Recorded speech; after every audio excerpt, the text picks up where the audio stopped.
Pessoal entrando aqui, boa tarde.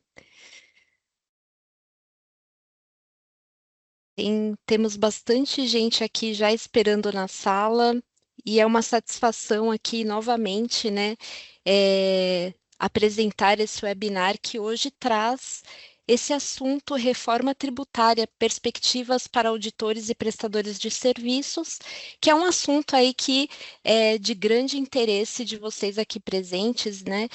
E, e aqui o Ibracon faz esse webinar para oferecer essas informações para vocês com especialistas, né?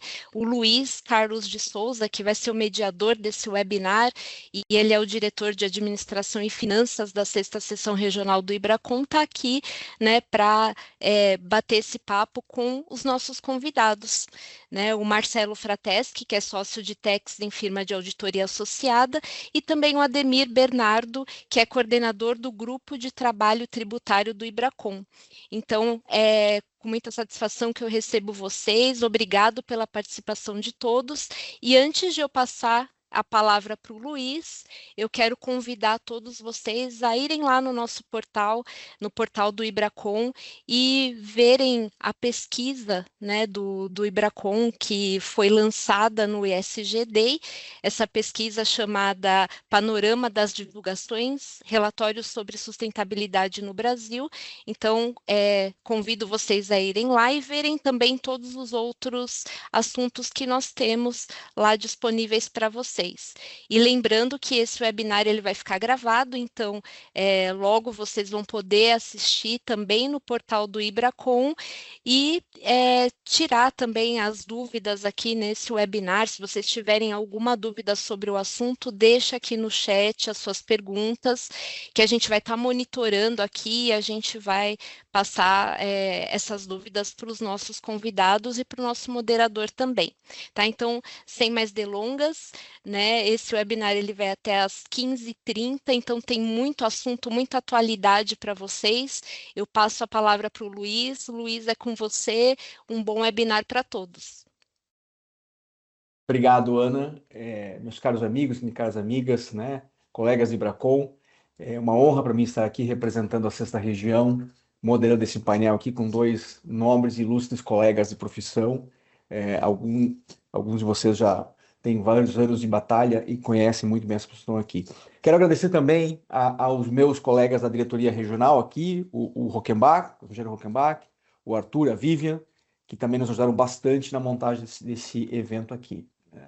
Esse evento ele nasceu de um esforço que o Ibracon está fazendo em vários níveis, no nacional, nas regionais, de capacitação e trazer sempre temas atuais e ajudar a nossa classe, né? E foi assim também com esse evento aqui.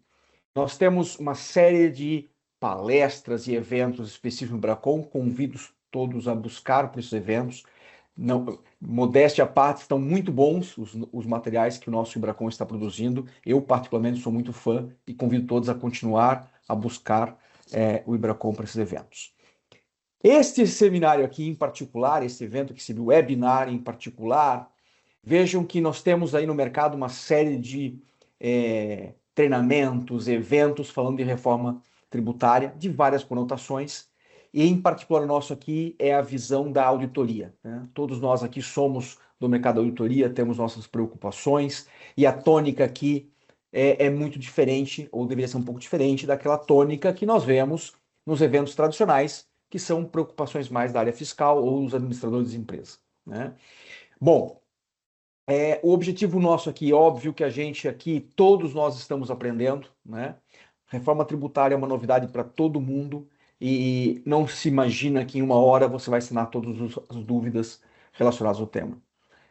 A ideia aqui é provocar, trazer uma visão de auditor para auditor, né? De consultor para consultor, de prestador de serviço para prestador de serviço, né? Então essa é a ideia desse seminário aqui. Sem mais delongas, eu quero aqui passar a palavra para meus colegas aqui, o Ademir Bernardes, né? Já foi apresentado pela minha colega Ana, o Marcelo também, apresentado pela minha colega Ana. Quero deixar meu testemunho aqui, conheço a ambos, principalmente há um pouco mais tempo o Marcelo, e são pessoas formidáveis, com conhecimento técnico maravilhoso, e de um cunho de explicação e de visão muito prática, né? Então, meus amigos, minhas amigas, passo aqui a palavra para os meus colegas palestrantes. Ademir, Marcelo, estejam à vontade e nos brindem com seus conhecimentos e sabedoria, meus amigos. Obrigado.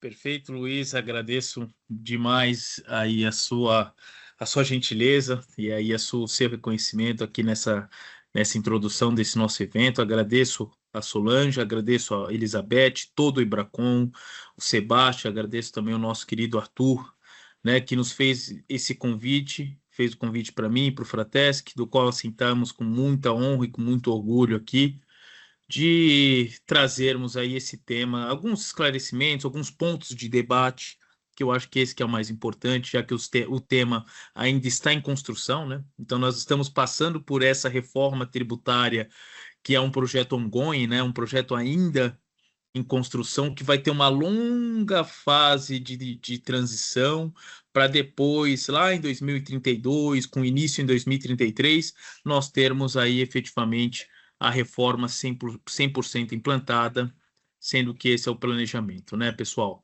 Então, fica aqui demais esse agradecimento, esperamos colaborar com todos aqui nos debates, no desenvolvimento da nossa atividade como auditor independente, tá? Então, temos um impacto, assim como todos os setores serão impactados, o nosso setor também será impactado, tá, pessoal? Então, a gente quer aqui um evento bem de bastante debate, né, para que a gente possa aqui debater as questões que estamos vivendo no dia a dia, os nossos desafios aqui como auditores independentes, seja na qualidade de revisores, tá? Seja também na qualidade aqui de empresários, né, de empreendedores que possuem as firmas de auditoria independente, que são sócios em firmas de auditoria independente e que têm todos os desafios aí inerentes à reforma tributária, tá?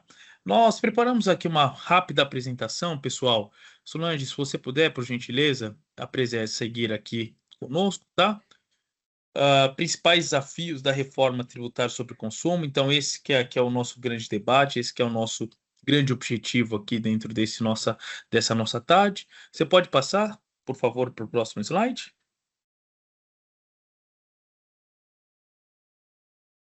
Maravilha, pessoal.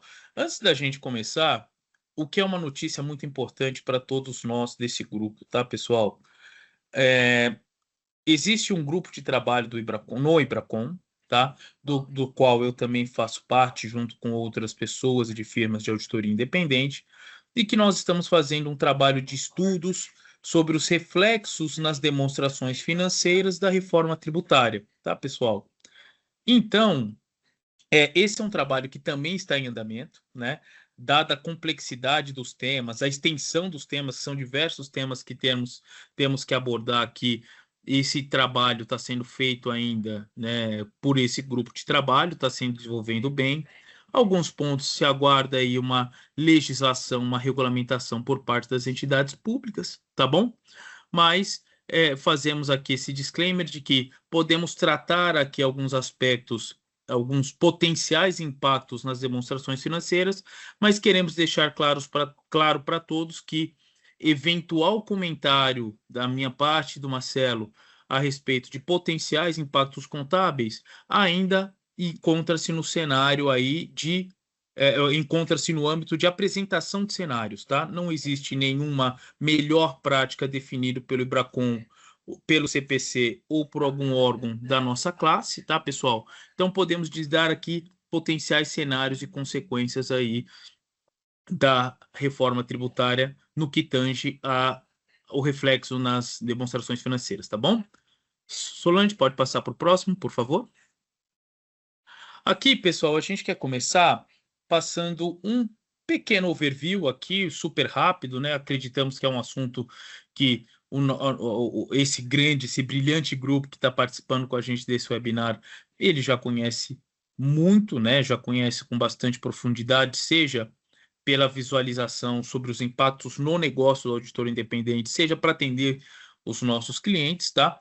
Mas basicamente, né, a reforma tributária sobre o consumo, ela pretende aí uma simplificação, uma redução dos tributos indiretos, uma simplificação da forma de tributação, tá bom? Então, hoje nós temos, tá, na tributação atual, 5 tributos, né? O PIS, COFINS, o ICMS, o ISS e o IPI. tá? E o projeto, né, a lei que já foi aprovada, a emenda constitucional e a legislação complementar que já foram aprovadas, né, você pretende reduzir todos esses 5 tributos para termos apenas 3 tributos, tá bom? O CBS, que seria a substituição do PIS e da COFINS, o IBS, o substitutivo de ICMS e ISS, e o IPI, tá bom? Hoje, né, o CBS-IBS, né, ele hoje tem um caráter muito mais parecido com a tributação, né, mais alinhado com a tributação do indireto, dos tributos indiretos ocorridos em outros países, tá? Que é a questão do IVA dual, alinhado mais às práticas internacionais, e o grande objetivo aqui é a não cumulatividade plena.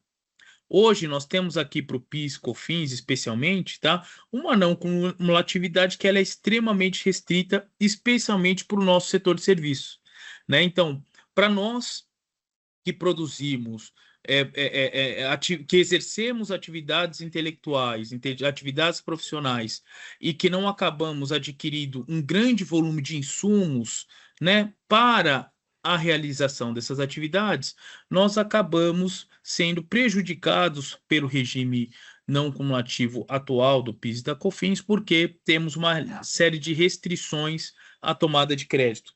E a ideia com o CBS e IBS é que se tenha uma não cumulatividade plena, né? Ou seja, teremos mais eventos para havermos a possibilidade de tomada de crédito de CBS e de IBS, tá bom, pessoal? O imposto seletivo, né, ou como, né, denominado aí por segmentos da imprensa, o imposto do pecado, né, ele tem a incidência sobre bens e serviços que tenham algum impacto à saúde ou ao meio ambiente, tá, pessoal? Então, por exemplo, produtos como, por exemplo, bebidas alcoólicas, né? Bebidas alcoólicas acabaram aí incluídos no imposto seletivo, bebidas com alto teor de açúcar, né? Alguns casos de refrigerantes também foram incluídas aí no imposto seletivo, né? Meio ambiente, algumas questões atinentes à mineração, né, que tem um impacto ambiental muito grande, né, também estariam sujeitas aí à tributação pelo imposto seletivo. Ou seja, esse imposto ele visa aí criar uma fonte de arrecadação adicional aos bens e serviços que têm um impacto na saúde ou no meio ambiente, tá, pessoal? Por favor, Solange, pode passar para o próximo? Aqui a gente fala um pouquinho sobre o nosso longo período de transição, tá?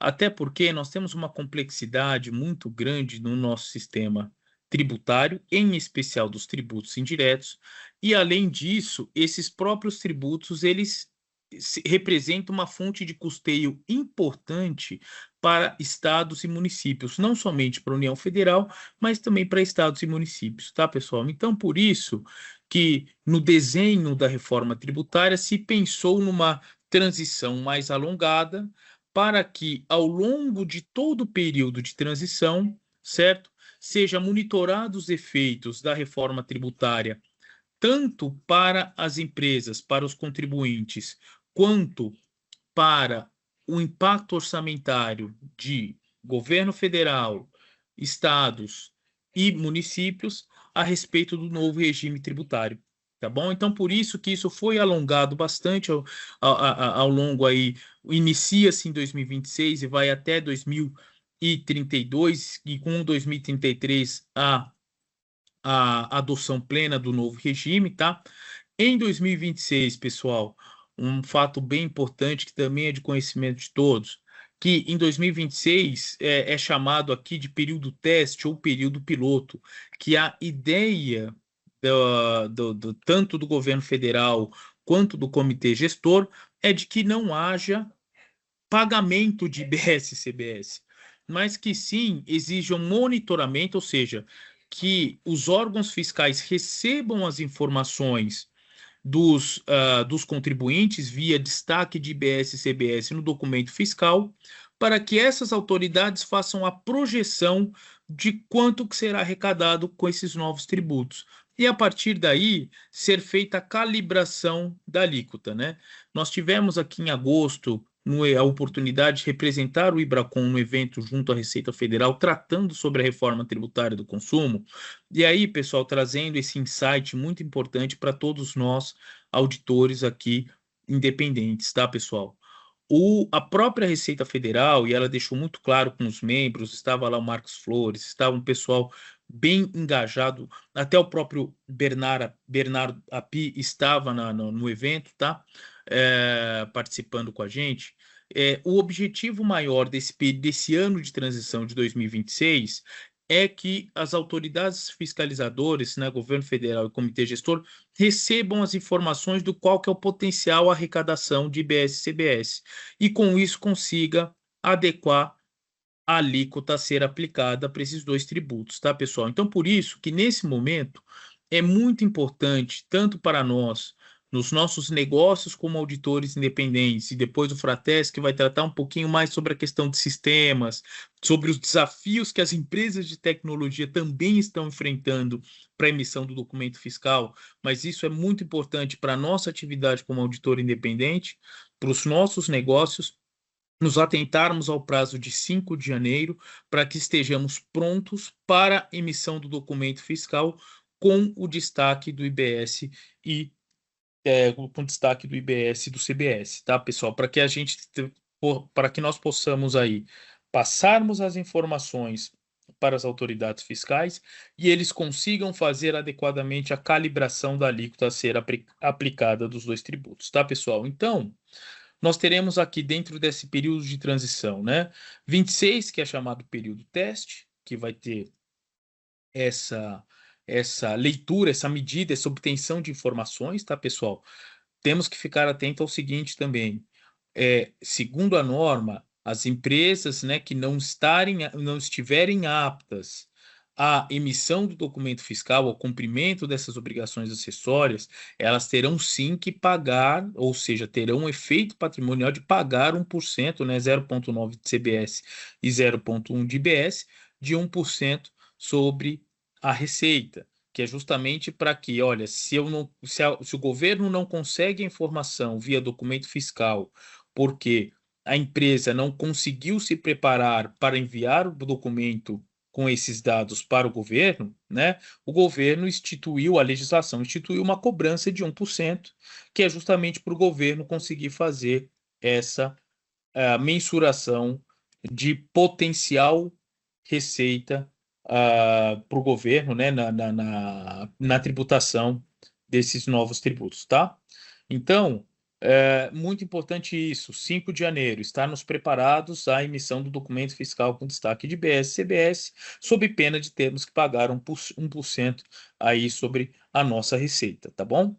Então, fechado 2026, né? Em 2027, você começa aí a extinção, certo, do PIS e da COFINS, que aí o CBS ele vai entrar na sua totalidade, né? Então estará 100% operacional o CBS já a partir de 2027, com a alíquota já trazida pelo governo. Então, por isso que esse período teste é importante, de mandarmos as informações adequadas para que o governo corretamente estipule a alíquota da CBS, tá bom?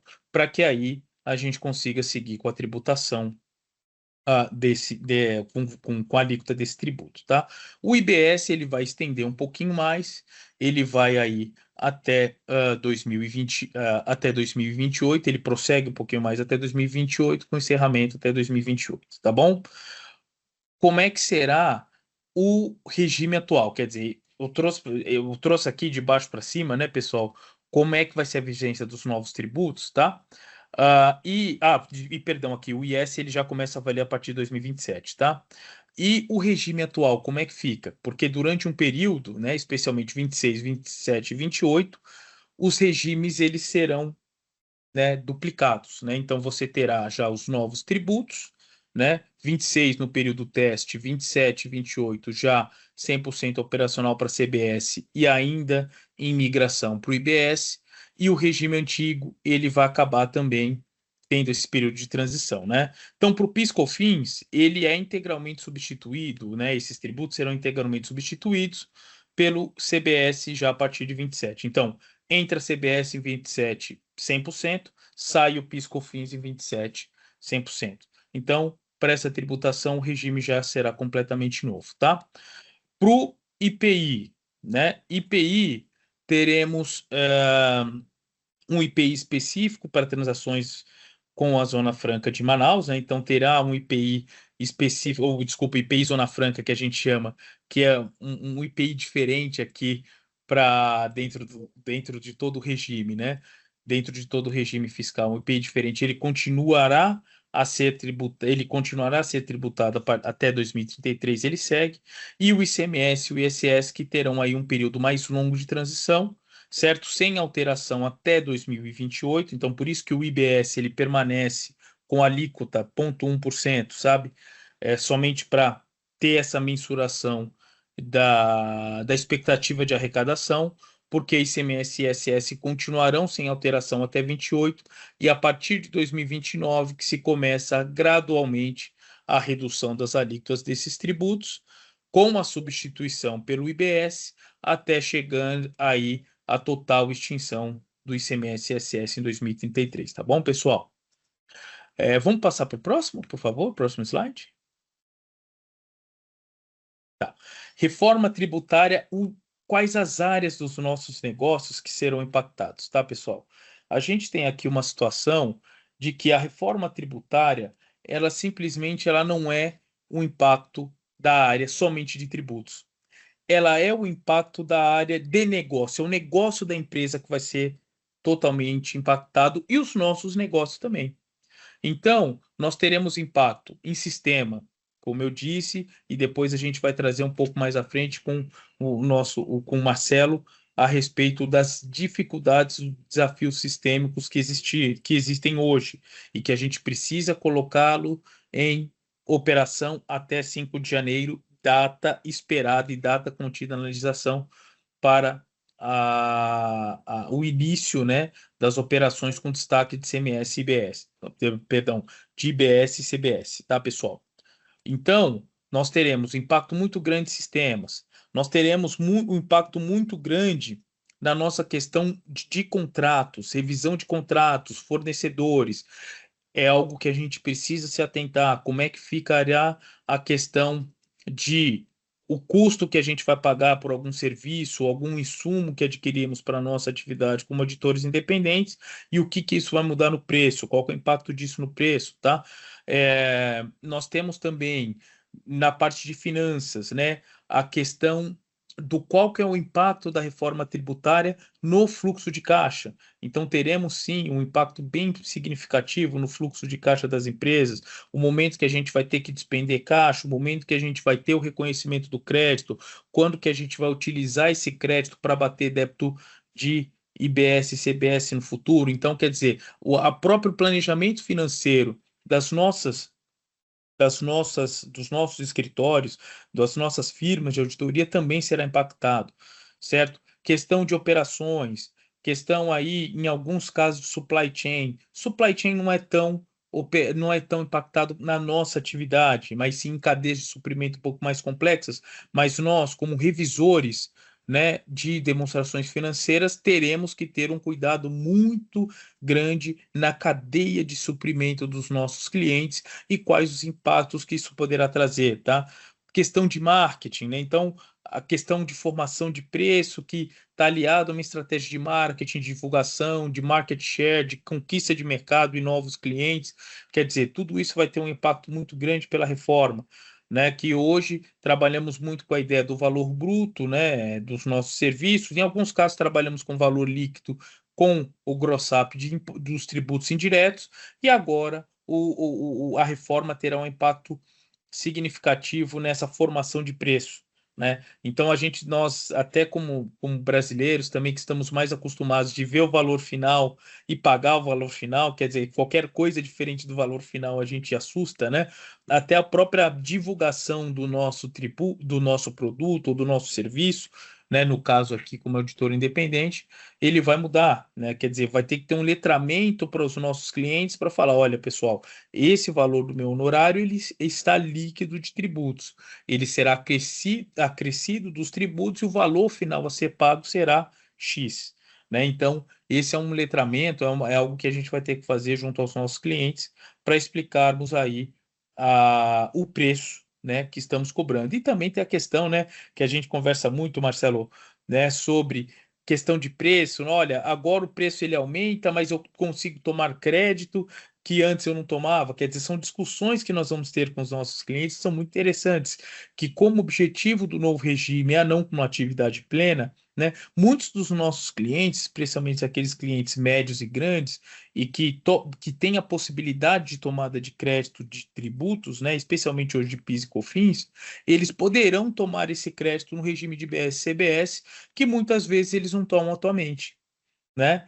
Então, a gente prestando serviço como auditor independente, muitos clientes, e até pela natureza, por não se quadrar no conceito de insumo, acabam não tomando esse crédito pelo nosso serviço no regime atual de não cumulatividade restrita do PIS e COFINS. Porém, no regime de BS-CBS, se existe aí, né, o preparação legal, e aí a gente já tem uma evolução nos debates que fazemos, de que, olha, agora o crédito, ele pode, certo? Então, e aqui? Podendo tomar o crédito, eu vou ter um valor maior a pagar, mas eu vou ter um custo tributário menor também, porque agora eu consigo usar 100% daquele crédito, né, daquela parcela, ou melhor dizendo, a gente consegue usar o crédito tributário inerente àquela aquisição de serviço no regime não cumulativo do IBS-CBS, o que hoje não é permitido pelo PIS e COFINS, tá, pessoal? Então, nós temos aqui uma série de fatores, uma série de setores que são impactados, bem impactados aqui pela reforma, tá bom? Vamos para o próximo, pessoal? Próximo slide, por favor. Desafios das empresas associadas ao IBRACON sobre o impacto da reforma, tá bom? Aqui, Marcelo, eu passo para você para falar um pouquinho sobre esses desafios e aí a gente consegue prosseguimos juntos aqui nesse nosso bate-papo, nessa nossa apresentação, tudo bem? Claro. Muito obrigado, Ademir. Obrigado, Luiz. Obrigado ao IBRACON pelo convite. Obrigado a todas as meninas aí que participaram da organização do evento. Como o Ademir já bem colocou, e antes de mais nada, boa tarde a todos os presentes aí no webcast. Nossa ideia hoje é bater um papo. Longe de nós queremos dar aula aqui ou ensinar alguma coisa a alguém. Todos estamos aprendendo juntos, né? Como o Ademir bem colocou, nós vamos passar a reforma tributária. Não é exclusivamente uma mudança da regra matriz de incidência. Pelo contrário, isso é um projeto de transformação, é assim que nós vemos. Não só no nosso negócio, mas como todos os negócios serão fortemente afetados e deverão trabalhar de forma diferente, né?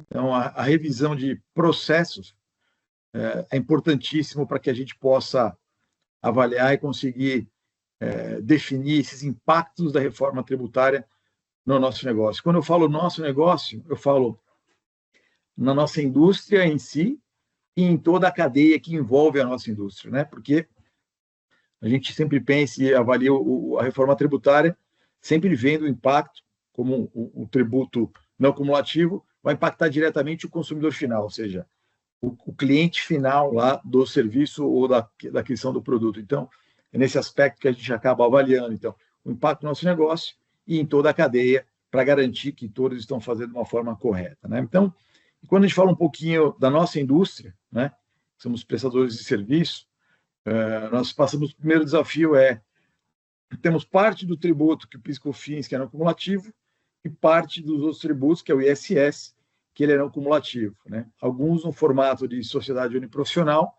dependendo da cidade, que depende da legislação municipal, pode usar um formato de uniprofissional, e alguns outros o ISS no formato de ISS, de tributo sobre faturamento, mas de qualquer forma um tributo cumulativo. Então a gente passa de um tributo não cumulativo para não cumulatividade plena em todos os tributos, do IBS e da CBS. Vamos mais um slide, por favor, Solange. Bom, então aqui como o Ademir já exemplificou lá naquela nossa mandala que a gente utiliza, algumas áreas que serão afetadas, né, dentro de uma organização. Então, a gente tem alguns impactos aqui, que é adaptação sistêmica aos novos tributos. Então, Todos nós hoje trabalhamos com algum tipo de sistema, algum RP, para gerir nossas operações, e esses sistemas deverão sofrer as alterações, os ajustes.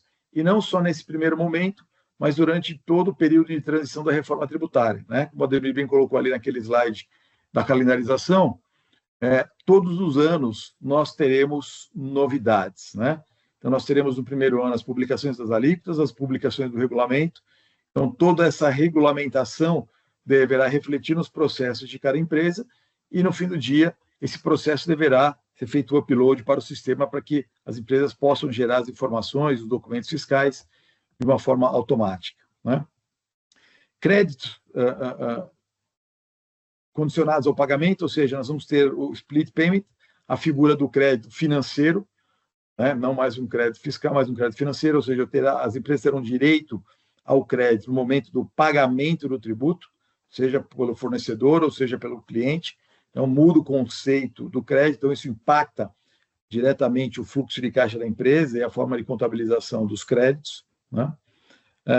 Impactos nas atividades de tesouraria, por óbvio, né? Todo o processo de contas a pagar, contas a receber deve ser revisitado, né? Em algumas vezes você pode ter a condição de estar tendo um recebimento líquido, outras vezes você pode estar tendo um recebimento bruto, depende se o seu cliente pagar ou se você pagar primeiro o tributo. Então, existe uma reavaliação desse impacto. E, por óbvio, o 5-year plan, o 10-year plan, de acordo com que vocês trabalhem, vai ser afetado. Então, se esse plano não considerar os impactos da reforma tributária, esse plano deverá ser revisto imediatamente para que vocês possam refletir exatamente esses impactos, tanto os impactos fiscais, contábeis, como também os impactos financeiros, né? O tratamento dos créditos existentes, então empresas que são detentoras de saldo credor devem avaliar a melhor forma de como consegue utilizar isso o mais rápido possível para evitar um período de transição e ter que compensar isso lá na frente, ou vem alguma outra regra, como a gente tem visto nos últimos períodos, com uma limitação um pouco maior da utilização dos créditos, né? Então, isso é um fator a ser avaliado também, né? Impacto nos sistemas contábeis, lógico, todo reflexo fiscal ou financeiro vai refletir na contabilidade, no plano de contas. Então, como eu vou fazer esses ajustes aí para que eles reflitam o compliance? E, por óbvio, como a Ademir bem colocou, nós não temos toda a regulamentação ainda publicada, não temos toda a regulamentação expressa, e por isso que existe o grupo piloto da Receita Federal, justamente, eu acho que alguns de vocês estão lá também fazendo parte, para justamente endereçar essas questões práticas que nós estamos vivenciando no dia a dia, nessa fase de implementação. Benefícios fiscais. Então, existe a necessidade de revisitar a modelagem, né, para que quem possui benefícios fiscais de federais ou municipais, no nosso caso, né, e estaduais, em caso de alguns dos nossos clientes, deverão revisitar esses benefícios e como eles ficarão ao longo do tempo, uma vez que esses benefícios fiscais estaduais e municipais tendem a reduzir ao longo do período de 29 a 32, e final de 32, ninguém mais possuirá esse benefício fiscal, portanto, tributará de uma forma equalitária lá em 2033, né?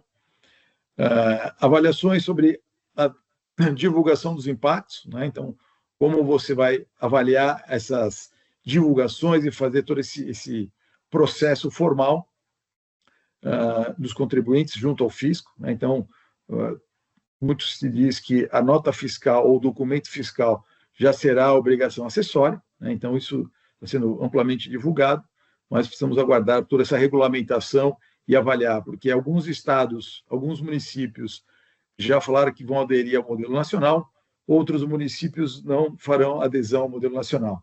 E nada impede de algum município criar alguma obrigação ou algum informe diferente, eles terão essa liberdade de fazer alguma coisa específica. Interação das mudanças da reforma tributária com as normas contábeis vigentes. Como a Ademir falou, não temos nenhum CPC, não temos nada, nenhuma regulamentação ainda vigente, mas tudo isso vai ser avaliado e vai ser provavelmente publicado ao longo do período de transição. Então, isso é importante, esse monitoramento constante, para que os ajustes possam ser feitos tempestivamente e não tenha problema de compliance as empresas, né?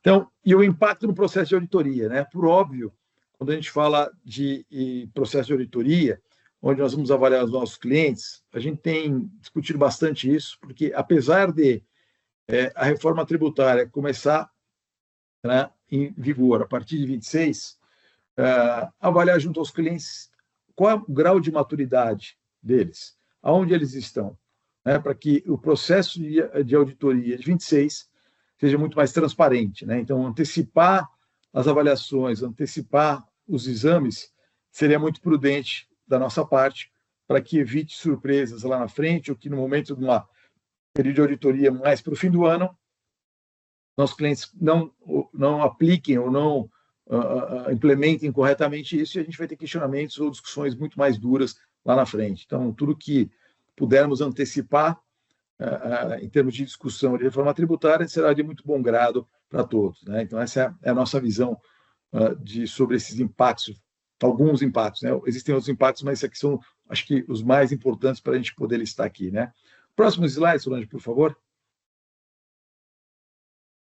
E aqui nós vamos falar um pouquinho da parte prática, né? Então, o que a gente vem enfrentando ou visualizando de dificuldades para a implementação da reforma tributária na nossa indústria, né? Então, os ajustes de IT, por óbvio, são, vou falar assim, os mais visíveis no momento, que é o que grande parte das empresas estão trabalhando. Por óbvio, como a Ademir bem falou, a não emissão da nota não é uma opção, né? Então, todos deverão emitir a nota, por mais que o dado não esteja não tenha uma acurácia tão grande, a emissão da nota, eu acho que ninguém duvida, ou ninguém tem dúvida, que seria crucial. Então, emitir a nota fiscal e receber nota fiscal do fornecedor, ou documento fiscal do fornecedor, é crucial para que a gente consiga virar ou ter 2016 já um bom início com a questão da reforma tributária. Então, esse é o que a gente tem trabalhado e visto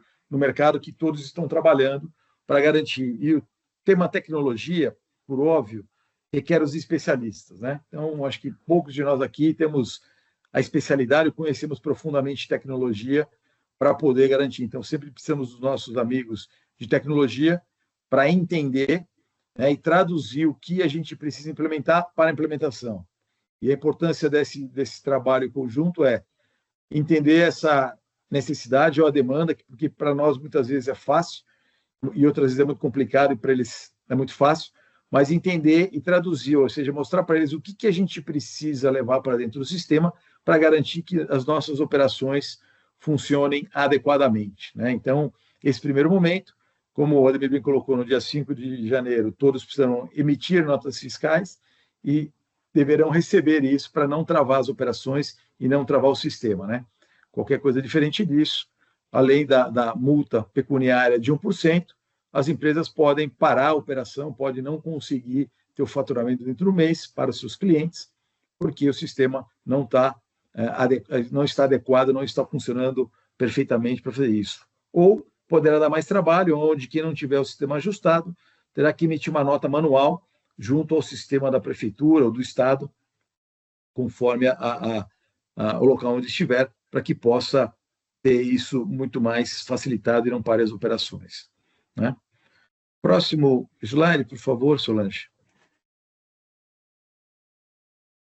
E dentre TI, né, que TI, eu falo, é sempre o último estágio do processo, a gente tem que reavaliar, criar novos processos internos e promover esses ajustes junto ao time de TI, né? Então, alguns exemplos que a gente vem discutindo e vem enfrentando dificuldades por exemplo, pagamento em atraso. Então, se o nosso cliente pagar em atraso, agora teremos que, sobre multa e juros, emitir um novo documento fiscal e, sobre isso, tributar IBS e CBS, né? Então, esse é um processo que até então não existia em nenhum tipo de negócio, né? Então, geralmente, isso era uma operação financeira, a multa e juros era uma operação financeira, onde, quando o cliente paga em atraso, ou nós mesmos pagamos em atraso, por qualquer motivo de sistema, implementação, não existia a emissão de um documento fiscal. Muitas vezes era tratado por nota de débito, nota de crédito, e era feito esse ajuste financeiro. Agora não. Então, com a nova legislação, todo mundo deverá emitir uma nota fiscal, um documento fiscal, e ter incidência do IBS-IBS. E, para isso, os nossos sistemas e os nossos processos deverão ser revistos e reconstruídos para que atendam essa legislação, né? Outro ponto importante aqui que a gente fala é a tabela de códigos, né? Então, tabela de códigos, hoje a gente tem a Lei Complementar 116, e a partir desse momento nós vamos ter uma nova tabela de códigos. E o mais difícil é que, durante 26, ou de 27, vamos por 26 a 32, nós trabalharemos com 2 sistemas. O sistema antigo, onde, de novo, eu tenho um tributo não cumulativo, que é o ISS, e tenho PIS e COFINS até 27. E depois, dali para frente, ISS e IBS. Então, nós teremos bases de cálculos diferentes, nós teremos códigos diferentes e teremos tributações diferentes no mesmo documento fiscal. Então, o princípio da reforma tributária de simplificação, eu acho que ele é muito válido lá em 33. Mas de 26 a 32, todos nós viveremos um pesadelo, né? Então, essa tabela de códigos é importante para que vocês tenham já formatado e submetido dentro do sistema para que a gente consiga emitir o documento fiscal com os códigos corretos. Tabelas de alíquota, né? Então, como o Ademir colocou ali, nosso sistema tributário, com essa mudança, nós deveremos destacar a alíquota do destino, não mais da origem. Então, teremos do ISS tributando aonde nós estamos e para o IBS deveremos tributar aonde está o nosso cliente. Então, de novo, nós temos 2 conceitos diferentes. Então, são 2 apurações e metodologias completamente distintas. Então, teremos aí, durante de 27 a 32, diferentes cargas tributárias ao longo do período. Então, 27 eu tenho uma carga tributária, 28 é a mesma, 29 a 32, todo ano eu terei uma diferença dos tributos. Então, essas tabelas deverão estar prontas junto ao sistema para que eu possa faturar o mesmo valor para o cliente de forma diferente. E aí vem aquela questão que o Ademir colocou, o departamento de legal, né? Que deve avaliar todos os contratos. Então, nós que temos contratos de curto, médio e longo prazo, temos que garantir, primeiro, que os nossos contratos de longo prazo sejam aditivados e garantam o faturamento correto, de acordo com o compliance, e que tenha uma previsão de que eu posso e devo faturar os tributos conforme a incidência na data do efetivo faturamento, né? Então, na data da emissão do documento fiscal, eu posso ter cargas tributárias diferentes, eu posso ter lá de dezembro de 28 uma carga tributária, janeiro de 29 uma carga diferente, né? Depois, e assim sucessivamente ao longo dos anos. Então, eu tenho que garantir que o meu faturamento esteja de acordo com o compliance. E também que garanta e reflita o valor correto dos meus honorários. Sabemos que tem algumas empresas que têm honorários fixos já contemplando tributos, né? Então, isso precisa ser reavaliado.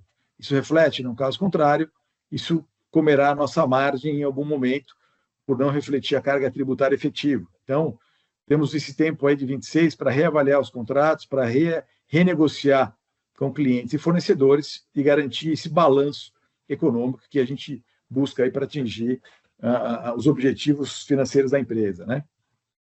Então, na entrada também é devido, ou seja, temos que reavaliar o processo de compras, reavaliar, como eu falei antes, nós tínhamos o ISS, onde não teria direito a crédito de parte da minha carga tributária, e agora, passando para o IBS, eu passo a ter direito a carga, a esse crédito do IBS.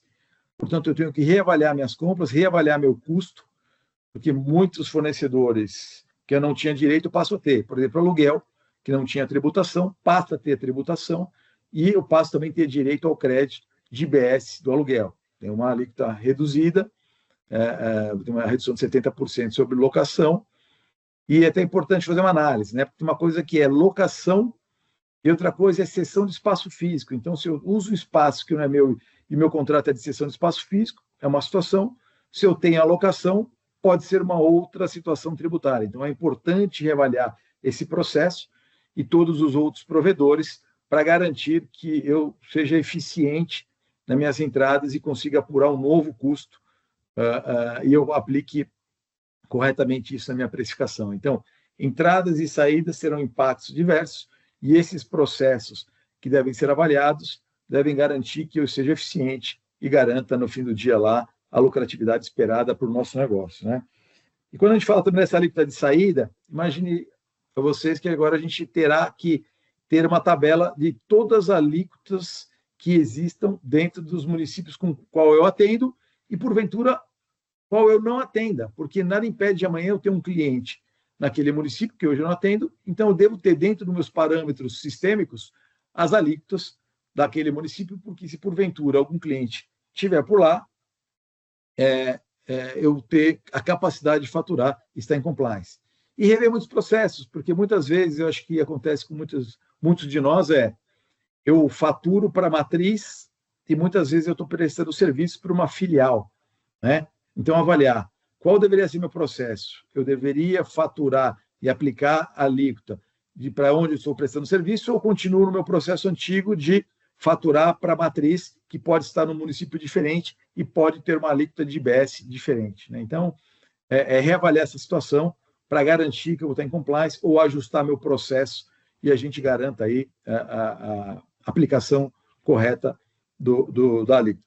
De novo, falta regulamentação. Nós estamos aqui fazendo algum exercício de suposições baseado na nossa experiência prática, né, onde a gente está reavaliando os processos para tentar entender e, muitas vezes, endereçar isso ao grupo piloto da Receita Federal sobre essas dúvidas que, às vezes, parecem simples, mas, na prática, depois pode trazer alguma dúvida para que a gente evite aí uma judicialização ou, se for possível, até criar uma regulamentação específica e a gente consiga fugir das áreas cinzentas e consiga ter uma regulamentação expressa para o nosso caso específico e evite aí, primeiro, uma fiscalização onde a gente fica sujeito ao poder discricionário do agente fiscal e depois, para que a gente tenha uma regulamentação e evite uma judicialização ou da defesa do auto ou até questionando o meu direito, se está certo ou errado, e evitar uma auto-infração, né? Próximo slide, Solange, por favor. Isso são alguns exemplos, tá, pessoal? São alguns exemplos aí dos processos que estamos reavaliando aí dentro do nosso negócio para poder tomar algumas decisões de mudança. E muito mais de critério, tá? A gente fez também com uma mudança de mindset. Como eu precifico, como eu dou meu desconto, qual é o meu custo financeiro da minha operação quando eu tenho um prazo maior para receber meu crédito, né? Sabemos que tem clientes nossos que querem pagar em 60, 90, 120 dias, 180 dias. Então, qual é o impacto disso e como eu reflito esse impacto financeiro dentro do meu plano de negócios, né? Reconhecimento de créditos tributários na aquisição de produtos, né? Então, de novo, acho que eu antecipei um pouquinho lá na outra fala, mas passaremos ao IPS, não seremos mais sujeitos ao ISS, até 32 seremos, sim, teremos aquele custo cumulativo do ISS, mas passaremos também a ter já algum crédito sobre o IBS à medida que ele for crescendo ao longo da implementação. Então, temos que rever. Um dos pontos que sempre é discutido aqui, a gente tem avaliado, quem são os provedores. Se eu tenho provedores que estão num sistema tributário diferente do nosso, um simples nacional, pode ser, ou não terei direito ao crédito. Então, teremos que usar nosso time de procurement aí terá que usar da inteligência fiscal, tributária e contábil para entender se aquele preço é bruto ou líquido. Muitas vezes é melhor eu comprar de alguém que esteja no Simples Nacional ou na apuração onde eu tenho direito a crédito do IBS. Então, o preço no fim do dia pode ser um bom drive ou até para que eu possa trocar o provedor ou providenciar outro provedor ou que o meu provedor se ajuste, se adapte ao sistema que mais me interessa ou faz mais sentido. Então, isso é uma mudança de processo, é uma mudança de mindset, e a gente sabe que muitas vezes os nossos compradores não têm esse background, essa expertise tributária. Então, como montar uma estrutura para suportar compras, a fazer essas análises e garantir que as empresas estarão sendo eficientes na busca das suas compras, das suas parcerias, como é que eu faço toda essa questão e esse reflexo tributário nas aquisições, né? Que pode ser novo. PIS e COFINS já tem a discussão, muita gente já toma crédito de muita coisa, outra coisa está na zona cinzenta, mas para o IBS será uma nova vertente e não teremos mais o ISS, que era uma cumulatividade. Próximo slide, Solange, por favor. Formação do preço de venda de serviços, né? Então, como falei, então, toda essa mudança de fluxo de entrada e saída, por óbvio, muda a forma de precificar, né? Então, todos sabemos aí como era feita a formação de preço, tinha build-up de preço, então antes era por dentro, eu fazia o gross-up dos tributos, estavam dentro da minha base, agora não mais, e como eu calculo isso daqui para frente, e até porque, teoricamente, o meu custo deveria, no mínimo, ser igual, no segundo momento, deveria diminuir, por eu ter uma amplitude, ou ter garantido o crédito sobre tudo que eu paguei na etapa anterior e veio destacado no meu documento fiscal. Então, teoricamente, meu custo deveria ter alguma redução. De novo, se toda a minha cadeia fizer a coisa certa. Por isso que a gente tem que garantir que meus fornecedores estejam fazendo a coisa certa e eu controle isso e ajude, muitas vezes, ele faz essa conta. Então, se fizermos a conta certinho, então, na nova sistemática de apuração do IBS-CBS, teoricamente, com essa ampliação do direito ao crédito, teríamos um custo menor, e se eu quero garantir margem ou market share, eu vou definir, e com isso eu vou ter que criar uma nova sistemática de precificação, onde meu preço é receita líquida mais os tributos por fora, então não tenho mais a incidência do gross-up na formação de preço, no build-up de preço, né? Não sei para outros negócios que eu tenho o IS, que é acumulativo, e o IS vai fazer parte da base, né? Então, a gente tem essa discussão de entender e como eu formato o meu sistema e meu processo para entender a minha precificação correta e meu preço de venda dos meus serviços. Então, eu tenho várias questões a serem consideradas, se eu tenho parceria, se eu tenho fornecedores, outros tipos de fornecedores, a parte sistêmica, a tecnologia, a parte de licenças de uso. Hoje, muitos serviços aí acabam aplicando licença de software. Então, toda essa reformatação para definir meu preço de venda, é importante passar por esse processo com muito carinho, porque é isso que vai garantir, no fim do dia, a nossa lucratividade, né? Então, aí alguns vão adotar algum conceito de, bom, eu posso continuar cobrando o mesmo preço que eu cobro hoje, levando em consideração a receita bruta, pode melhorar a margem, ou muitas vezes eu posso, fazendo a tributação correta e garantindo a minha margem que eu otimize, que eu visualize e quero ter para o meu negócio, eu posso ganhar mercado fazendo um preço menor. Então, essa parte de balanceamento entre novo custo e nova formação de preço é importante a gente entender, até porque a gente deixa de ser somente custo para as empresas e passamos também a melhorar a nossa precificação. Hoje, se a gente cobra 100, o cliente paga 100, o custo dele é 100. Amanhã, poderemos cobrar até 105, né? Podemos aumentar o valor do nosso serviço devido a refazer a questão da modelagem tributária.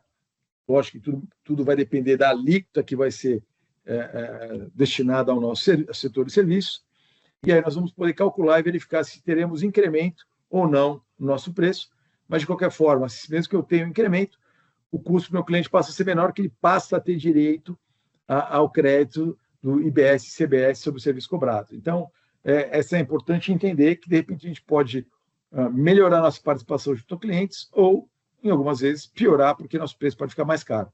Então, a gente precisa entender, é importantíssima essa fase de formação de preço com a carga tributária nova. E, de novo, vejam só a complicação que nós teremos aí durante todo o período de transição. Então, nós teremos aplicação, continuaremos aplicando a carga tributária antiga, principalmente do ISS, naquele período que eu tenho a redução de 10% ao ano, e aplicação do tributo novo com bases de cálculo diferentes. Então, o cliente era parte do crédito e parte continua o custo para ele até 32. Então, essa é importante até para poder explicar para o cliente, para ele entender esse mecanismo, entender essa nova engenharia e ele compreender a formação de preço. Imagina a gente ter que explicar isso para os compradores dos nossos clientes, né? Que muitas vezes a gente passa pelo processo de compras, eles não entendem, eles querem comprar líquido, o resto é tributo, não é problema meu, mas muitas vezes pode dar uma diferença de preço ou na renegociação de um contrato, tentar justificar essa mudança de valor. Não quer dizer valor, preço do serviço, mas o valor sim do serviço agregado. E aqui, né, Frateschi, só pegando um pouquinho o gancho da formação de preço, né? aquela questão que a gente sempre debate bastante sobre o crédito, né? Especialmente para a nossa atividade aqui, em que no regime atual, especialmente do PIS e COFINS, o crédito aí, ele praticamente, eu não conheço nenhuma grande empresa que tome crédito sobre serviço de auditoria, porque seria um crédito de alto risco até na nossa avaliação, né? Tomar Exato. esse crédito nesse sentido.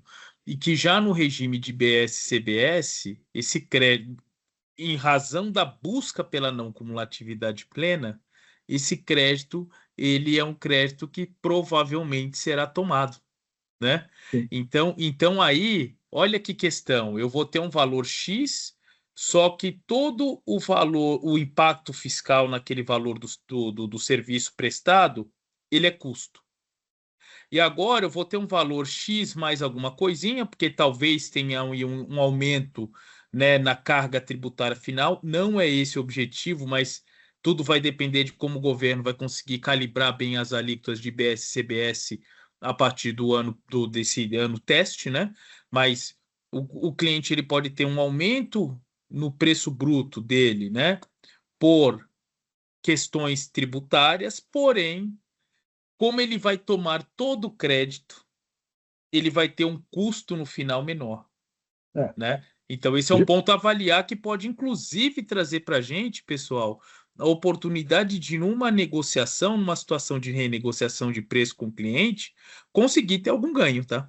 Conseguir cobrar um pouquinho mais, porque o cliente, ao final, ele vai ter um ganho maior, muitas vezes, pela possibilidade de tomada desse crédito tributário de BS-CBS, né, Frateschi? Por óbvio, já brinco com os clientes, eu falo assim, ó, vou ficar mais barato para você. Agora, no mínimo, você tem um crédito que antes você não tinha, né? Só temos que tomar cuidado que, assim, a gente tem que diferenciar para os nossos clientes o que é efeito tributário e efeito de caixa. Porque se ele tiver um aumento de preço, vai afetar negativamente o caixa, mas o custo será reduzido, então ele vai ter vamos falar, um benefício no custo, né? Onde será menor do que ele tem hoje. Mas se esse impacto de caixa, e se o cliente for, por exemplo, um exportador, onde pode ser que ele tenha acúmulo de crédito, né? Então, mais crédito para ele não é uma boa situação, apesar de que o formato aí do mecanismo de devolução de saldo credor pela nova a Lei Complementar 214 vai ser mais ágil, mais rápido, né? Mas a ver, né? Vamos aguardar isso. Então, é isso que a gente tem que entender. Por isso que eu falo a importância de a gente avaliar sempre a cadeia, né, Ademir? Porque fala assim, mas o cara vai ter o crédito. Pô, mas se ele já é um acumulador de saldo credor e o dinheiro para ele, o impacto de caixa, o dinheiro custando 15% ao ano para nós, isso para ele não é uma boa notícia, né? Então, isso é mais um prejuízo para ele, porque para ele receber aquilo de volta, no mínimo, são alguns meses aí para ter o governo validar e ele receber aquilo em caixa, segundo a Lei Complementar 214. Então, essas situações que a gente tem que avaliar, e por isso que eu falo, é importante avaliar o nosso negócio, mas também a cadeia na qual nós estamos inseridos, né? Sei que cada um tem uma peculiaridade dentro do seu negócio, cada um tem um sistema de formação de custo, cada um tem uma estrutura diferente, mas isso é importante avaliar aquela coisa, né? Hoje eu tenho imóvel próprio, não tenho mais crédito de nada. Será que, de repente, não é melhor eu fazer uma reestruturação e alugar o imóvel, né? Criar uma holding, jogar o imóvel para dentro da holding, alugar dessa holding, onde eu tenho direito a crédito? Então, enfim, existem várias coisas que a gente pode pensar, né? Depois desse primeiro momento de euforia, de garantir pelo menos que eu emita a nota, e depois sentar, respirar, recalcular as bases, né, para garantir que a minha formação de preço, formação de custo está correta, para refletir isso nos documentos fiscais. Num terceiro momento, a gente acha que pode pensar um pouquinho melhor em como reestruturar a operação e buscar a eficiência no nosso negócio também, né? Porque, afinal de contas, um dos nossos trabalhos é repensar em eficiência para os clientes e temos que repensar também na eficiência para o nosso negócio, né? Como buscar essa eficiência dentro de casa, né? Vamos lá para o próximo slide. Solange, por favor. Bom, então aqui, acho que estamos no tempo, né? 3 horas, completamos aí 1 hora de apresentação e gostaríamos de abrir aqui de perguntas e troca de experiências, porque, de novo, não pretendemos aqui ensinar nada a ninguém, pelo contrário, acho que todos nós estamos aprendendo juntos, né, nessa mudança. Então, independente de quem tem 20, 30 anos de profissão e quem tem 5 anos de profissão, estamos na mesma página, né? Então, Luiz, eu volto com você aí, por favor, para que você conduza aí os questionamentos e vamos tentar bater um papo, acho, com o pessoal e interagir com todos aí para a gente, eu acho que trocar aqui um pouco de experiência e dores que nós estamos tendo aí na implementação. Obrigado, meu amigo, muito obrigado. Aliás, parabéns para vocês dois pela explanação muito clara, muito óbvia, assim, né? Eu gostei dessa tua última colocação, né?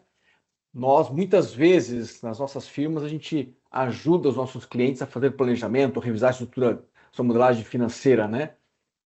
Acho que isso é uma boa oportunidade da gente usar nossa inteligência dentro de casa, né? A gente estava muito habituado, confesso que eu também, a gente fica muito acostumado a não ter crédito, então para nós não existe crédito quase nada.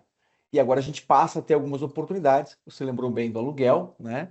Mas há firmas, né? Temos que lembrar que há firmas menores no Brasil, ou de vários tamanhos, que alugam carro, por exemplo, então isso gera um outro universo de tomada de crédito. Muitas nossas firmas, as menores, contratam serviços de especialistas, né? Isso é muito comum. Então eu entendo que o serviço contratado de especialista agora, a não ser que ele seja do simples, não é comum isso acontecer, mas o trabalho contratado gera um crédito. E isso agora nossas precificações modifica, né? Então quando a gente vai fazer agora uma proposta de algum trabalho com uso especialista, eu tenho um componente novo, que é o crédito que antes eu não tinha. E isso, nessa mecânica inicial, aí, meus caros amigos e amigas, assim, ó, a gente não podemos nos iludir, né? A gente costuma acreditar que casa de ferreiro e espeto de pau acontece sim nas auditorias. É bem possível que a gente continue precificando um serviço complexo na modelagem antiga, mesmo dizendo para o nosso cliente que a gente que ele deveria atualizar, né? Isso é uma preocupação que a gente tem, principalmente no uso de especialistas, como em trabalhos como, por exemplo, revisão de tarifas, por exemplo, né? Que é um serviço comum de ser prestado. Tá bom. Dando esse introito aqui, pessoal, por favor, fiquem mandando perguntas aqui que a gente vai transmitindo aos nossos palestrantes, tá? Eu vou centralizando aqui e transmitindo para eles, consolidando. Se me permite, Luiz, só Pois não. completando aí o que você falou, é exatamente isso, né? Então, cada um tem uma estrutura, cada um tem um tamanho, né? Então, cada um tem uma forma de contratar. Então, muitas vezes se faz uma parceria com um colega, né, que tem uma especialidade, e muitas vezes são 2 contratos. Então, é reavaliar. Então, é melhor eu contratá-lo e colocar na minha proposta, ou é melhor eu fazer a parceria, ter 2 contratos? Então, é avaliar. Não tem certo e errado, tá? Então, e também não tem uma fórmula mágica, tem que ser assim, né? Cada um tem que avaliar e fazer a lição de casa, né? E entender como pode ser mais eficiente e considerar esse novo modelo dentro de uma modelagem para conseguir precificar e atingir o objetivo final lá, que é a última linha lá dos lucros e perdas, para entender quanto eu acho que eu quero ganhar nisso, né? E como eu quero remunerar toda a minha cadeia e um preço justo para cobrar para o meu cliente, né? Porque a gente tem uma competição também e a gente tem que entender como eu precifico isso, né? Para não ficar fora. E não vamos esquecer que, assim, se a gente não tomar a iniciativa de conhecer o nosso... Estamos falando agora como empresário de serviço, né? De serviço. Se a gente não conhece a nossa precificação, a gente corre o risco, principalmente num embate com um procurement, né? Numa área de supply do nosso cliente, de o cara nos pedir desconto. Porque a conta que ele vai fazer, que é isso que a gente orienta o nosso cliente no planejamento tributário, olha, agora aquele setor vai ter crédito, logo peça algum desconto. Então, se a gente não conhecer nossa precificação e souber exatamente o impacto nas nossas firmas, no nosso serviço, nós podemos passar o constrangimento de perder um bid ou ter que dar um desconto, porque a área de supply chain do nosso cliente está preparada e nos pede um desconto, porque ele sabe que a gente vai ter algum ganho na nossa cadeia, né? Ou ele vai supor que tem, tá certo? Exato. Ou ele vai querer aplicar uma regra geral no nosso negócio, que não é verdade, né? Então, aqueles profissionais que têm uma sociedade uniprofissional, que tributa por profissional, e agora vai ter que aplicar um IBS, vai ter um aumento de custo.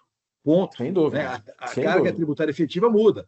Então, se não souber explicar isso para o procurement e ele quiser aplicar a regra geral, vai estar comendo a minha margem. Né? Então, vai estar comendo a minha estrutura de margem. Então, enfim, tem que avaliar realmente, de novo. Não tem a fórmula certa, uma estrutura correta, mas tem que avaliar cada empresa, fazer sua modelagem tributária e financeira para garantir que aquele lucro que a empresa almeja alcance. Tá bom. Senhores, vocês já falaram na apresentação de vocês, mas eu vou insistir com um tema aqui, porque tem algumas perguntas na nossa audiência aqui. O pessoal está um pouco ansioso com uma coisa muito prática, que é, afinal de contas, quando é que vai ser divulgados os percentuais? Ou seja, o que a gente acha que vai ter de percentual, principalmente nos nossos negócios, né, que são serviços, e se já tem uma expectativa de que sejam divulgados os códigos de retenção, embora que muitos são para o município, né? Vocês já falaram isso, mas fala um pouquinho mais, porque tem muitas perguntas relacionadas a esse tema em particular. Frateschi, a gente está acompanhando bastante de perto, né, esse tema. Assim, infelizmente não está no nosso radar, né, não está nas nossas mãos, melhor dizendo, essa divulgação. O que a gente tem percebido, por exemplo, já era para ter saído uma regulamentação mais detalhada, né, já aprovado a lei ordinária, a regulamentação mais detalhada dos itens da reforma, de algumas questões da reforma, e que ainda não saíram, né? A gente, no evento que tivemos em Brasília, não era um combinado, mas era quase um acordo informal, sabe? Aham. De que começaríamos o mês de novembro com um cenário mais claro, com a regulamentação, ao menos uma publicação, né, uma consulta pública sobre a regulamentação, se haveria, né, ou a regulamentação já, o draft já circulado ali definitivamente para algum tipo de debate, e infelizmente não passou. Então, quer dizer, quando vier a regulamentação, ela será top-down, né, porque não vai ter mais tempo para discussão nenhuma, né, e isso tratando da regulamentação. Agora, a gente falar ainda da formação da alíquota final, que ela vai estar muito sujeita aqui a esse período teste, né? Então, muito ao longo de 2026, que vai ser feita essa calibragem fina, né, do governo e do comitê gestor, comparando estimativa de arrecadação, né, com base nas informações destacadas no documento fiscal, que aí se pode chegar aí a um cenário de fixação de alíquota. Mas, infelizmente, não temos nenhum horizonte, né, Frateschi? Não sei se você quer me complementar aqui. Não, o que a gente tem comentado e trabalhado, inclusive, é tentar deixar toda a parametrização pronta dentro do sistema, por mais que a gente use uma alíquota fictícia, né, só para fazer o exercício e ver se o sistema está rodando de forma adequada, e assim que for publicada, né, essas alíquotas, a gente tem um plug and play, ou seja, uma mudança mais rápida, né, e a gente está sempre partindo do princípio da base que a gente conhece hoje, né? Como será essa retenção? Então será calculado dessa maneira, então deixar mais ou menos preparado, né, para o que a gente tem na Lei Complementar 214, que está lá escrito, e tentar deixar isso pronto para que 26, que teremos essa publicação das alíquotas, a gente consiga entrar lá e rapidamente ajustar o sistema para ser aplicado, por óbvio. Sempre é dado um prazo para a implementação, mas a gente sabe que os prazos estão apertados, né? A gente tem nota técnica saindo todos os dias aí, sendo que a gente tem que emitir a nota em janeiro, né? Mas, enfim, e todo mundo ansioso, as próprias provedoras de serviço de tecnologia, os próprios SAPs da vida, né? Oracles aí que estão sendo altamente pressionados. Geralmente eles não costumam soltar ajustes sistêmicos antes de publicação de legislação, até para não dar dois trabalhos, eles também não serem responsabilizados por uma formatação errada, né, da lei, mas eles estão sendo altamente pressionados porque não vai ter tempo de reagir. Então, eles estão soltando algumas coisas baseado na melhor experiência que eles têm para que as empresas possam se adequando da melhor maneira possível, né? Mas, de novo, como esse primeiro ano é um período de teste, né? Então, independente da informação, se ela vai estar totalmente correta, que eu acho que não teremos essa informação totalmente correta, pelo contrário, teremos uma boa base lá, a nova base de cálculo dos tributos, mas é muito um exercício que deverá ser refinado ao longo de 26 por todos aí. Bom, e aí, assim, ó, vou pegar esse gancho que você falou. Nós temos uma série de notas técnicas sendo emitidas agora, porque em janeiro nós temos um desafio operacional, vamos colocar dessa forma, que é a emissão da nota, né? Agora, mais um pouquinho para frente, durante um período de transição, a gente vai estar com 2 sistemas de apuração, como você comentou. Então, por exemplo, no nosso caso, e de todos os prestadores de serviço, nós vamos ter o ISS, que vai para a nossa prefeitura, que a gente já conhece, e os nossos sistemas, mesmo aqueles sistemas mais simples, rodam bonitinho, já é uma coisa tradicional, a gente conhece, né? Aí nós vamos ter, durante esse período de transição, 2 sistemas, pagando ISS para o município, mas pagando IBS, aí o IBS dentro. Uma coisa que ficou um pouco confusa, até foi uma pergunta aqui da Kailiane também, que o IBS, ele contempla todos os serviços, inclusive ICMS, né? Isso hoje, para a gente, com o serviço, é relevante. Nós vamos pagar a nossa alíquota e o split, a divisão disso no Estado e município é da legislação. Para nós não compete nada. Eu só faço o recolhimento, certo? É isso, certo, né? Bom, muito bem. Mas, de qualquer forma, eu vou ter esses 2 sistemas. Então, eu vou ter dupla tributação. Desculpa, 2 impostos andando simularmente. E eu quero crer, se tudo correr bem, que a carga tributária não deva ter uma alteração. Mas é isso mesmo. Vou pagar para 2 cofres, 2 pagamentos. E pelo que eu entendi, Ademir, são 2 guias. Uma para o município de ISS antiga e uma nota fiscal nova, uma guia nova, desculpe, para o IBS. Deve ser isso, né? Tá certo. Isso Muito aí, bem. isso aí. Um ponto que eu acho... Essa que é a complicação, né, Luiz?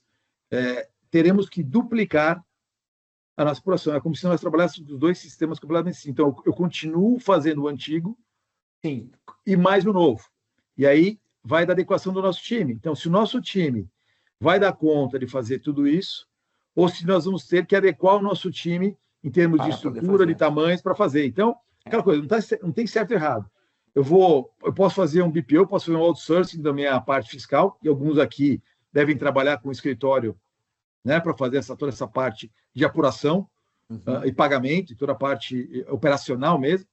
Então, eu vou falar o quê? Eu vou terceirizar o passado e vou internalizar o futuro, ou vice-versa.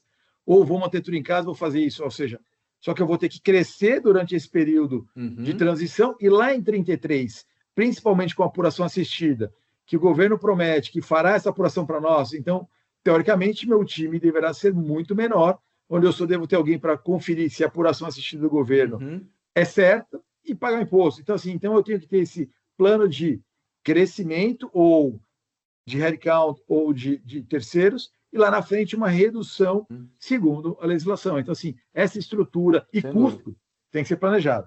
Agora, você concorda comigo que nos dois casos, eu fazer isso internamente, as empresas grandes, geralmente, né, os grandes provedores vão fazer dentro de casa, mas tanto dentro de casa como fora, passa pela qualidade do meu prestador de serviço. Então, eu não posso ter dúvidas durante esse período de transição, se eu opto por colocar uma estrutura interna mais dimensionada ou mais expandida, boas pessoas. O que, convenhamos, às vezes é uma dificuldade no mercado atualmente hoje, gente está ficando complicado, né? E do outro lado, se eu faço terceirização, eu tenho que confiar no meu provedor, eu tenho que avaliar se o meu provedor está se capacitando com tecnologia e gente para aguentar esse punch. Afinal de contas, o escritório de contabilidade, todos nós conhecemos, ele é altamente demandado, então vai ser uma demanda pulverizada. Às vezes é pior para ele do que para uma empresa individual, né? Uma única empresa, né? E quando a gente fala, e a gente está tendo algumas discussões aí, né, Luiz? Quando a gente fala de um provedor, um escritório de contabilidade que vai prestar esse serviço para nós, qual é a capacidade dele se manter atualizado, né? Porque às vezes esse escritório atende N tipo de negócio, né? N business. E como garanto que ele vai capturar aquela alíquota do código de serviço que eu aplico lá no município pequenininho, lá no interior do Amapá? Exatamente. Por exemplo. E de novo agora, nós como auditores, seria um pouco vergonhoso nós deixarmos de conferir isso e termos um erro de tributação, mesmo que praticado por escritório de contabilidade. Então, para nós, não deveria acontecer. Nós deveríamos fazer essa conferência, mesmo naquele municípiozinho pequeno. Talvez aí, né, Francesca, é uma coisa que nós vamos ter que exercitar. Eu fico pensando o seguinte, uma coisa que fica muito clara para mim quando eu falo de reforma, e ficou muito explícita aqui na palestra de vocês dois, que é o seguinte: o controle interno, né, a atenção que nós, auditores, consultores, temos que dar para o controle interno nesse período de transição, talvez seja maior do que em várias épocas que nós tivemos. Veja, nós temos nos próximos 4, 5 anos o split payment, que é uma coisa totalmente nova para nós. Nós temos dupla apuração durante um período. Nós temos aumento de processamento e depois o autoprocessamento, o assistido, desculpe, que o governo vai fazer. Nós temos uma série de créditos que não tomávamos e passamos a tomar. Nós, todos, seja indústria, seja serviço. Isso. Então, isso gera uma série de preocupações que eu não consigo ver.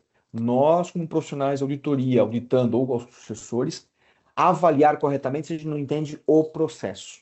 Nós precisamos entender processo, qualificação, ponto de risco, porque senão a gente não vai conseguir, não vai vencer. É impossível. Impossível, e aí a gente entra num ponto que a gente tem que discutir com os nossos clientes, é o seguinte: aquelas horas estimadas para o nosso trabalho de auditoria, nesse período de transição, terão que ser completamente outras quando a gente fala de impostos indiretos. Né? É o que você falou. Quais os processos que eu vou revisar? Quais os processos do meu cliente que são cruciais ou podem impactar o resultado dele? Portanto, eu tenho que redimensionar meu trabalho e, consecutivamente, redimensionar minha equipe para suportar esses trabalhos. Né? Então, assim, por isso que eu falo, é uma reavaliação do negócio. Eu estou imaginando. Até, Marcelo, o que acontece?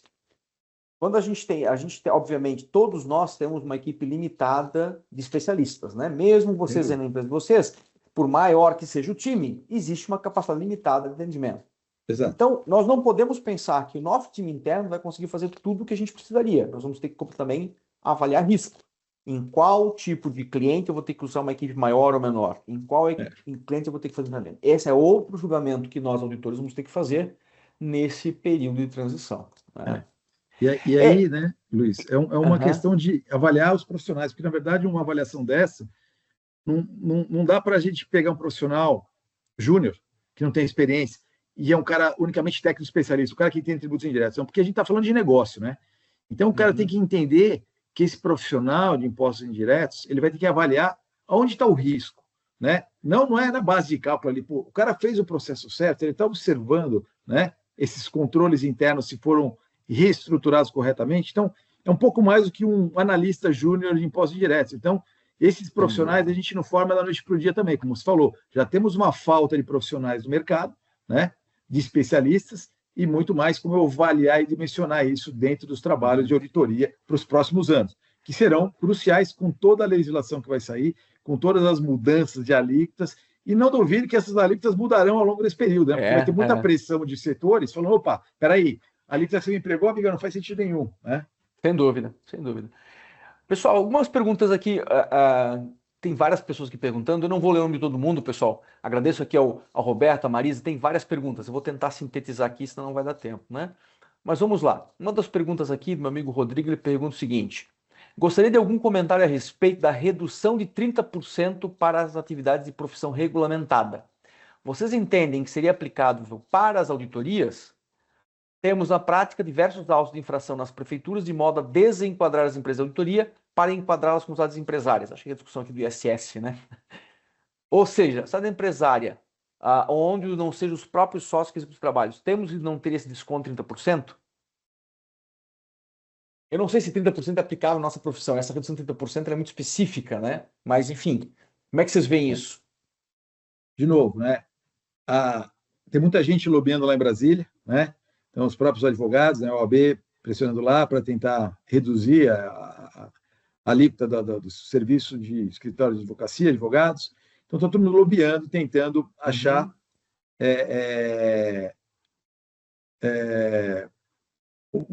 a alíquota correta, né? Tentar enquadrar isso aí.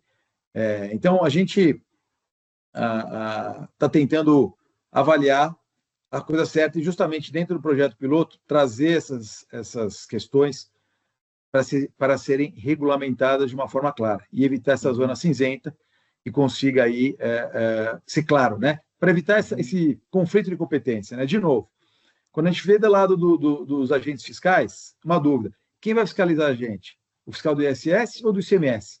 Ou eles vão ser treinados para falar da CBS? Qual é a competência de cada um, né? Quem vai nos julgar? Se não tiver uma reforma administrativa, a gente pode cair no limbo. Ou os dois vão ter essa competência de fiscalizar o IBS e eu vou ter posicionamentos diferentes de entes diferentes. Ou seja, é complexo, né? Então, tem coisas que não temos resposta ainda.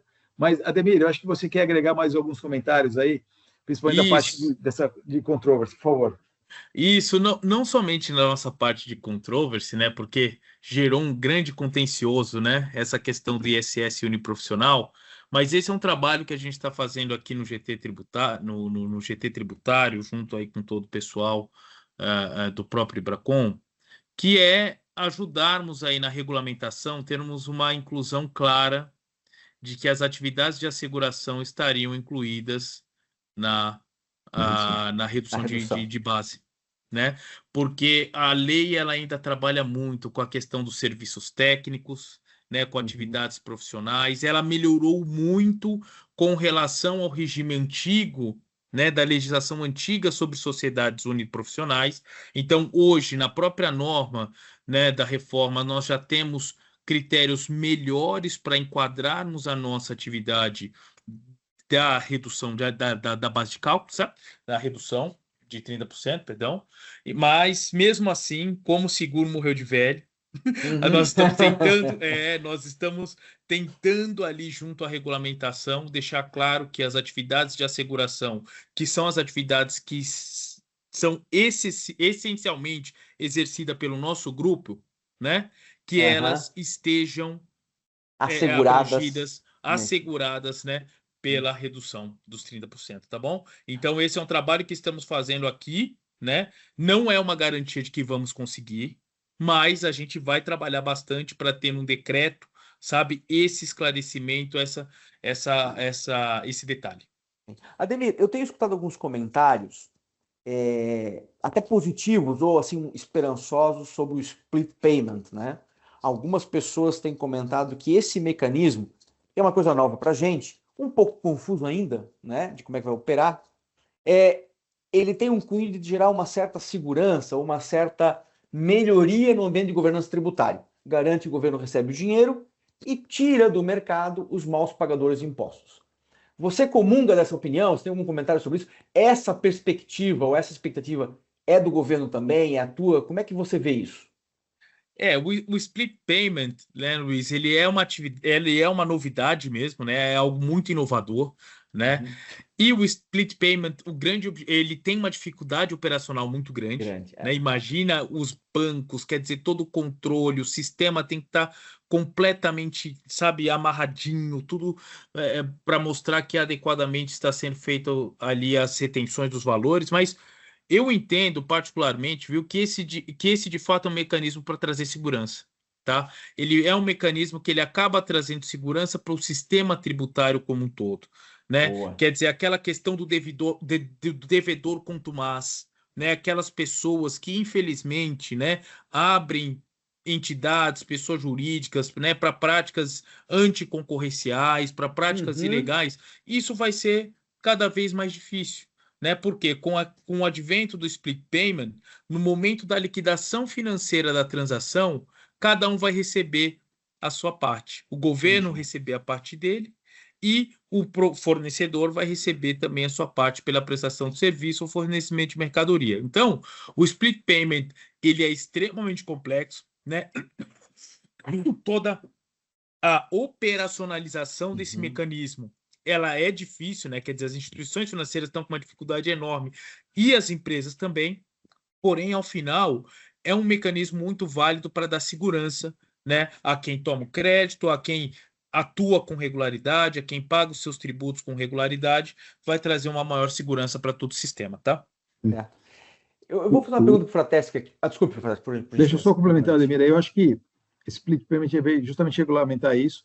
Só que tem um terceiro ente aí que foi colocado, né? Que são as instituições financeiras para garantir esse pagamento ao banco, né? Então, eu acho que a gente tem o melhor sistema bancário do mundo, né? Onde tem o sistema de Pix aí que eles fizeram e construíram, então mudaram o sistema de transferência muito mais rápido, ágil e real time, inclusive em finais de semana, né? Então, agilizando muito essa questão e garantindo ao governo o recebimento, né? Ou pelo comprador ou pelo vendedor. Algum deles vai pagar. Então, quem pagar primeiro, o governo já tira a parte dele.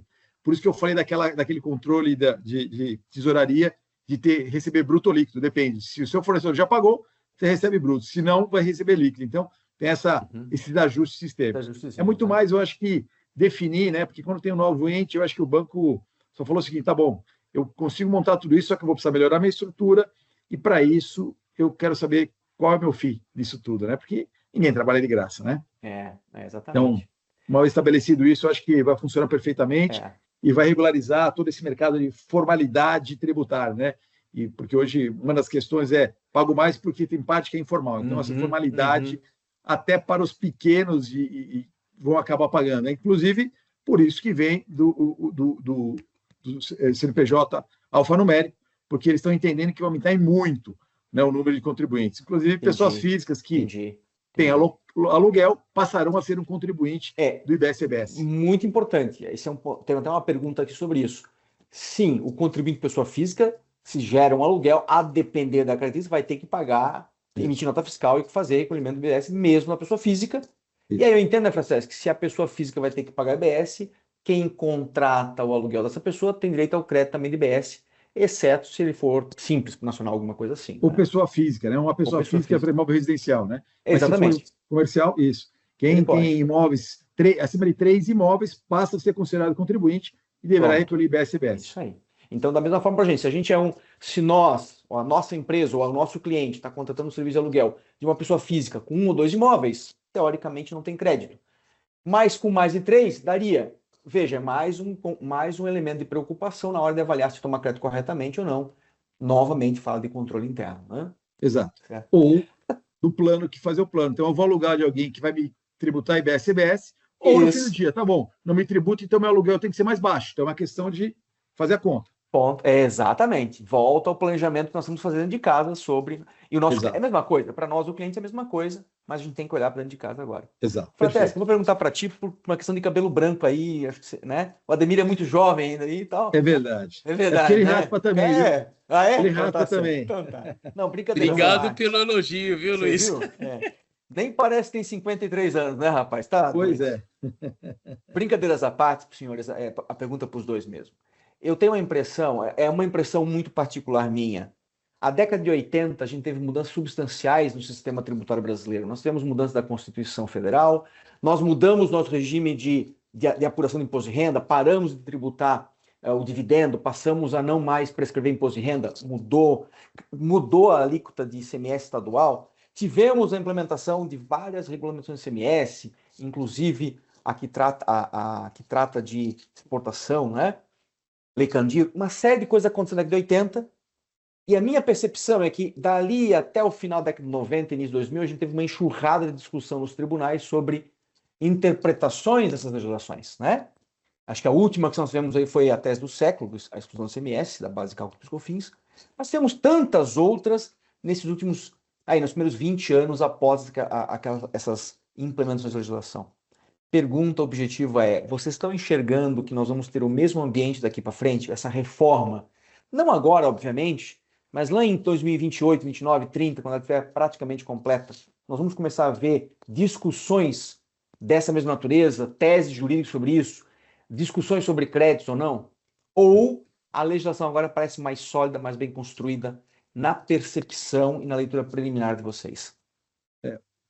Se eu puder começar, Ademir, se você me permitir, eu acho que, conceitualmente falando, essa reforma tributária de indiretos está muito bem estruturada, né?